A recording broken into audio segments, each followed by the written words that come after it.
Hello all, welcome to బండి let's talk. ఈరోజు ఒక న్యూస్ చాలా వైరల్ అవుతుంది మార్నింగ్ నుంచి. ఈ న్యూస్ గురించి నేను కూడా ఆల్మోస్ట్ ఒక హాఫ్ అన్ అవర్ 45 minutes కొద్దిగా ఇన్ఫర్మేషన్ గ్యాదర్ చేసిన తర్వాత ఈ వీడియో చేద్దామని చెప్పేసి ఇంతవరకు వెయిట్ చేస్తా ఉన్నాను. ఆల్మోస్ట్ 14-15 hours పాస్ అయిపోయింది. ఈ న్యూస్ నడుస్తూ ఉంది.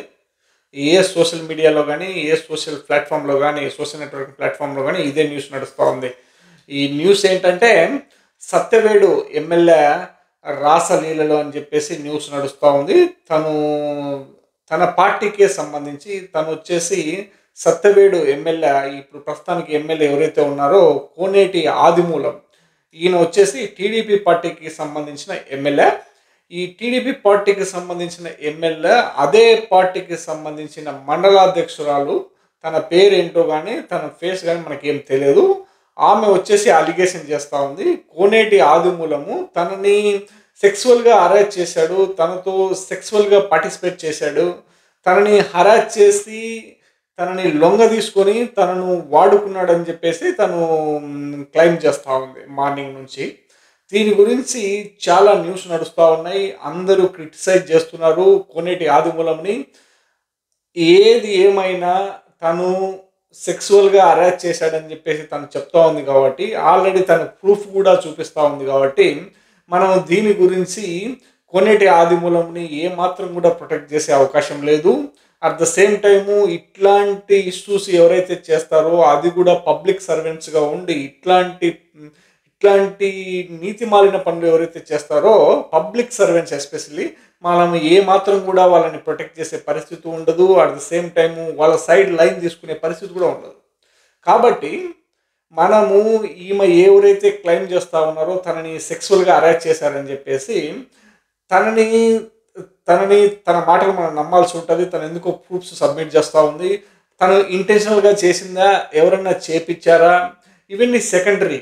మొత్తానికైతే కోనేటి ఆదిమూలం అయితే ఈ ఇష్యూలో నిందితుడుగా సమాజం ముందర తను నిలబెట్టగలిగింది క్లియర్గా. తన దగ్గర ప్రూఫ్స్ ఉన్నాయి కాబట్టి ఇంతవరకు ఓకే. కాకపోతే నా వర్షన్ ఏంటంటే, నా లైన్ కొద్దిగా డిఫరెంట్గా అనాలసిస్ చేస్తామని చెప్పేసి నేను ఈ వీడియో చేస్తున్నాను. మీరు చూడండి, తను వచ్చేసి 2024 ఎలక్షన్స్లో టీడీపీ పార్టీ బీఫామ్ మీద తను ఎమ్మెల్యేగా పోటీ చేసి గెలవడం జరిగింది. సత్యవేడు ఎమ్మెల్యే కాన్స్టిట్యున్సీలో తను ఎమ్మెల్యేగా గెలవడం జరిగింది. అది ఒక ఎస్సీ రిజర్వ్డ్ కాన్స్టిట్యున్సీ, అంటే షెడ్యూల్ క్యాస్ట్కి సంబంధించి ఎయిదర్ మాల కానీ మాదిగ సమాజానికి సంబంధించిన ఒక ఎమ్మెల్యేగా తను గెలవడం జరిగింది 2024 ఎలక్షన్స్లో. అంతవరకు బాగానే ఉంది. తర్వాత ఎప్పుడైతే ఈ రాసలీలలో అని చెప్పేసి మెయిన్ స్ట్రీమ్ మీడియాకి రావడము, తను వచ్చేసి హైదరాబాద్ ప్రెస్ క్లబ్లోకి వెళ్ళి తన భర్తతో కలిపి ప్రెస్ కాన్ఫరెన్స్ పెట్టి, ఆ ప్రెస్ కాన్ఫరెన్స్లో అక్కడ ఉన్నటువంటి మీడియా మిత్రులకి తన దగ్గర ఉన్నటువంటి వీడియో క్లిప్పింగ్స్ ఇచ్చి, తర్వాత తనకు జరిగినటువంటి అన్యాయాన్ని తనను మీడియాకి చెప్పడం ద్వారా ఈ మొత్తం ఇష్యూ అంతా వైరల్ అవుతూ ఉంది. ఇది ఓకే, ఇంతవరకు జరుగుతూ ఉంది. ఇది అన్యాయమే, దీన్ని మనం కూడా ఖండించాల్సిందే, తప్పని పరిస్థితి ఖండించాల్సిందే. ఎందుకంటే ఏ పబ్లిక్ సర్వెంట్ కూడా ఇట్లాంటి నీతి మాలిన పనులు చేయాల్సిన అవసరం ఉండదు. మీరు చేస్తే సమాజం ముందర దోషిగా నిలబడాల్సి వస్తుంది. ఇంతవరకు ఓకే. కాకపోతే టీడీపీ పార్టీ ఏం చేసింది ఈ విషయంలో అన్నది నాకు కొద్దిగా విచిత్రంగా అనిపిస్తూ ఉంది. మీరు చూడండి, తనని ఎప్పుడైతే మార్నింగ్ 9 o'clock 10 o'clock న్యూస్ వచ్చేసి టీడీపీ పార్టీ డీఫేమ్ ఎక్కడైపోతుందో అని చెప్పేసి హుటాహుటిన ఆ పార్టీకి సంబంధించినటువంటి ఇప్పుడు ప్రస్తుతానికి రాష్ట్ర అధ్యక్షుడు ఎవరో ఆయన పల్లా ఇమ్మీడియట్గా ప్రెస్కి ఒక లేఖ రిలీజ్ చేసినట్టున్నాడు. మేము టీడీపీ పార్టీ నుంచి ప్రైమరీ మెంబర్షిప్కి, టీడీపీ పార్టీ సభ్యత్వాన్ని నుంచి ఈ ఆదిమూలం అంటే కోనేటి ఆదిమూలం సత్యవేడి ఎమ్మెల్యే ఎవరైతే ఉన్నారో ఈయనని మేము సస్పెండ్ చేస్తున్నాం అని చెప్పేసి ఒక లేఖ రిలీజ్ చేసినారు వీళ్ళు.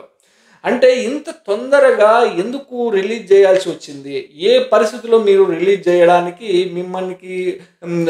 మిమ్మల్ని ఎవరు ఫోర్స్ చేసినారు? ఏం దానికి మీరు రిలీజ్ చేసినారు? ఏం దానికి తనను సస్పెండ్ చేసినారంటే, తను చూడండి, మీరు మీ పార్టీకి సంబంధించి చాలామంది మీ సమాజానికి సంబంధించిన వాళ్ళు కానీ, మీ financial background high financial background ఉండేటోళ్ళకి కానీ మీరు మాత్రం కూడా ఇంత స్పీడీగా పార్టీ సభ్యత్వం నుంచి సస్పెండ్ చేసే పరిస్థితులు ఉండవు కదా మీకు. నేను ఎందుకు చెప్తున్నానంటే ఇదే టీడీపీ పార్టీలో ప్రైమరీ మెంబర్షిప్ ఉన్నటువంటి బాలకృష్ణ సంఘ వ్యతిరేక పనులు చేసినప్పుడు దాదాపు 2007-8 ఆ టైంలో బాలకృష్ణ అనేటువంటి వ్యక్తి, అప్పట్లో సినీ యాక్టరు, మీ పార్టీ మెంబర్షిప్ ఉన్నటువంటి వ్యక్తి, అప్పట్లో ఆయన వెళ్ళి బెల్లంకొండ సురేష్ అనే వ్యక్తిని కాల్చడం ద్వారా ఆ కేసు వైరల్ అయ్యి ఆ కేసు మొత్తం మెయిన్ స్ట్రీమ్ మీడియాకి వస్తే మీరు ఎందుకు అప్పట్లో ఆ వ్యక్తిని మీరు సస్పెండ్ చేయలేకపోయారు? అంటే మీ సామాజిక వర్గం కానీ, మీ సమాజానికి సంబంధించిన వాళ్ళు కానీ, మీ హై ప్రొఫైల్కి సంబంధించిన వాళ్ళు కాబట్టి మీరు సస్పెండ్ చేయకుండా ఉన్నారా? లేదంటే పార్టీనే వాళ్ళది కాబట్టి సస్పెండ్ చేయకుండా ఉన్నారా? అంటే మీరు ఏ టైప్ ఆఫ్ ఇండికేషన్స్ ఇస్తూ ఉన్నారు మీరు సొసైటీకి? లేదు, సరే ఓకే, ఈ ఇష్యూని పక్కన పెట్టండి. ఇంకా రెండో ఇష్యూ ఏంటంటే అయ్యన్న పాత్రుడు ఇప్పుడు ప్రస్తుతానికి ఆంధ్రప్రదేశ్ అసెంబ్లీ స్పీకర్గా ఉన్నాడు కదా, ఆయన మీద దాదాపు 4-5 సార్లు సెక్సువల్ హరాస్మెంట్ జరిగిందని చెప్పేసి 3-4 సార్లు వచ్చేసి జనాలు కంప్లైంట్ చేస్తే అప్పట్లో మీరెందుకు పార్టీ నుంచి సస్పెండ్ చేయలేతానని? అంటే ఇప్పుడు మీకు అంటుకుంటుందని చెప్పేసి, అది కాక తను ఏదో నార్మల్ క్యాండిడేట్ కాబట్టి మీకు అంటించుకోవడానికి మీకు ఇంట్రెస్ట్ లేదు కాబట్టి తనను తీసి పక్కన పడేసినట్టు కనపడతా ఉంది. తర్వాత నాకు ఇంకో విషయం అర్థం కాదు, ఈ టీడీపీ పార్టీ వెళ్ళి జనసేన పార్టీతో మీరు పొత్తు పెట్టుకున్నారు కదా. అరే, జనసేన పార్టీ అధ్యక్షుడే స్వయాన తన రెండో భార్యకు ఒక కొడుకు ఒక కూతురు ఉండంగానే మూడో భార్యను పెట్టుకొని ఆ మూడో భార్యకు బిడ్డను కన్న తర్వాత వచ్చేసి తన రెండో భార్యకు చెప్తే రెండో భార్య తనతో ఉండలేక తనతో డైవర్స్ తీసుకొని బయటికి వెళ్ళిపోయేసి మెయిన్ స్ట్రీమ్ మీడియాలోకి ఎక్కి ఏబిఎన్ ఛానల్లోనే లైవ్లో నా భర్త మోసం చేశాడు, నా భర్త నాకు తెలియకోకుండానే ఇంకొక ఆమెను పెళ్లి చేసుకొని ఆమెతో సంసారం చేసి ఒక బిడ్డను కని నా దగ్గరికి వచ్చి తర్వాత చెప్తా ఉన్నాడు, ఇంతటి దారుణమైన పరిస్థితి మధ్య నేను తనతో డైవర్స్ తీసుకొని బయటికి రావాల్సిన వచ్చిందని చెప్పేసి ఇంత సంఘానికి సమాజానికి ఇంత వ్యతిరేకమైన పనులు చేసినటువంటి వ్యక్తి ఒక పార్టీ పెడితే ఆ పార్టీతో టీడీపీ పార్టీ అంటగాగి తన సపోర్ట్ తీసుకొని మీరు 2024 ఎలక్షన్స్లో మీరు గెలవగలిగినారు కదా. ఇది మాత్రము పవిత్రంగా ఉందా? ఇది మంచిదా సమాజానికి? మరి మీరు ఏం ఇండికేషన్ ఇస్తున్నారు? నాకేమర్థమవుతుందంటే ఈ మొత్తం ఇష్యూని చూసిన తర్వాత ఏదైతే మీరు ధనిక కులాలు ఎవరైతే ఉంటారో, ఈ ధనిక సమాజం ఎవరైతే ఉంటారో, మీరు చేస్తే సంసారము పేద సమాజము బడుగు బలహీన వర్గాలు చేస్తే కన్నా వ్యభిచారం అవుతుందా? అదే కదా మీరు చెప్పదలుచుకున్నది. ఎందుకు అంత తొందరగా మీరు దాదాపు 2-3 గంటలు కూడా టైం లేకపోకుండానే దానికి సస్పెండ్ చేశారు? మీరు తనతో ఏమన్నా మీరు అట్లీస్ట్ తన రెస్పాన్స్ ఏమన్నా తీసుకున్నారా? తన నుంచి మీరు ఏమన్నా ఫీడ్బ్యాక్ తీసుకున్నారా? ఇవన్నీ మీరు అఫీషియల్గా ఏమి జరగకముందే ఈ న్యూస్ మెయిన్ స్ట్రీమ్ మీడియాలోకి వచ్చినారు. 1 గంటన్నరలోనే మీరు డిసిషన్ తీసుకోవాల్సినంత పరిస్థితి ఏమొచ్చింది మీకు? అంటే హై ప్రొఫైల్లో ఉన్న వాళ్ళు, ఫినాన్షియల్గా వెల్ సెటిల్డ్ అయిన వాళ్ళు, ఫినాన్షియల్గా డామినేట్ చేసేటోళ్ళు చేస్తే మాత్రం సంసారము, ఫినాన్షియల్గా డామినేట్ చేయలేని వాళ్ళు, సమాజంలో వెనుకబడిన వర్గాలు, సమాజంలో దారుణమైన పరిస్థితుల మధ్య బతుకుతున్న వర్గాలు చేస్తే మాత్రం వ్యభిచారం అవుతుందా? అంటే ఏం చెప్పదలుచుకున్నారు మీరు? నాకు అర్థం కాదు టీడీపీ పార్టీ వాళ్ళు. చూడండి, ఆలోచించండి మీరు. అంటే తను వేరే సమాజానికి సంబంధించిన వాడు, తను ఎస్సీ సమాజానికి సంబంధించిన వాడు అని చెప్పేసి మీరు ఇమీడియట్గా నోటీస్ ఇచ్చేసి బయటపడేస్తారా? మీరు చేయి దులుపుకుంటారా? ఇదేనా మీరు చేసేది సమాజానికి? ఏంది ఇది పద్ధతి? Thanks for watching so far. Have a nice day. See you in next video.